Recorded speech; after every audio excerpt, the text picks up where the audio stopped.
Anak itu harus tinggal di dalam sebuah gelembung karena dia terlahir dengan alergi terhadap udara. Saat berusia 4 tahun, dia keluar dari rumah sakit. Ketika sebuah balon melintas, ibunya langsung menusuknya karena khawatir dengan bakteri yang mendekati anak itu. Kemudian anak itu pindah ke sebuah rumah khusus gelembung. Di sana ada sepasang sarung tangan karet dan orang lain hanya boleh menyentuh anak itu dengan sarung tangan tersebut. Ibunya setiap hari memotong rambutnya dan mengajarinya membaca. Dia bahkan memberinya hadiah berupa bintang-bintang kecil. Makanan harian anak itu hanya biskuit dan semuanya harus disterilkan dengan uap. Terkadang anak-anak tetangga datang untuk mengejeknya dan melempari batu padanya. Jadi ibunya mengusir mereka dengan semprotan air.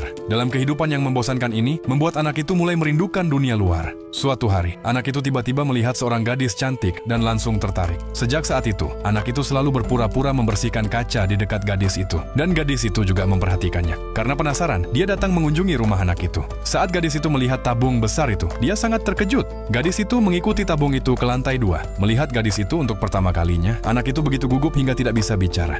Setelah gadis itu pergi, ia terus memikirkannya. Setelah itu, mereka menjadi teman baik. Mereka sering pergi kencan bersama. Malam itu, gadis itu ingin masuk ke rumah gelembung untuk bermain game dengan anak itu. Tapi dia ditolak oleh anak itu karena dia takut kuman. Beberapa minggu kemudian, gadis itu membawa kabar buruk. Dia akan segera menikah. Hal ini membuat anak itu kecewa. Dia bahkan mengusir gadis itu. Sekarang anak itu menjadi depresi. Tapi ketika dia melihat hadiah yang diberikan gadis itu padanya, dia membuat keputusan berani. Untuk memenangkan kembali cintanya, anak itu membuat baju gelembung untuk dirinya sendiri. Lalu dia berjalan keluar dari ruangan dengan hati-hati, tapi secara tidak sengaja terguling turun tangga. Dia berani keluar dari rumah. Ini adalah pertama kalinya ia berada di luar rumah sejak dewasa, dan ia merasa sangat bersemangat. Namun saat ia baru menyeberang jalan, dia ditabrak dan terlempar jauh oleh bos. Beruntung baju gelembungnya sangat kuat sehingga ia tidak terluka. Akhirnya pemuda itu naik pesawat. Setelah tiba di Nicaragua, pemuda itu berlari sepanjang jalan. Di detik terakhir, dia berhasil sampai ke pernikahan gadis itu tepat waktu.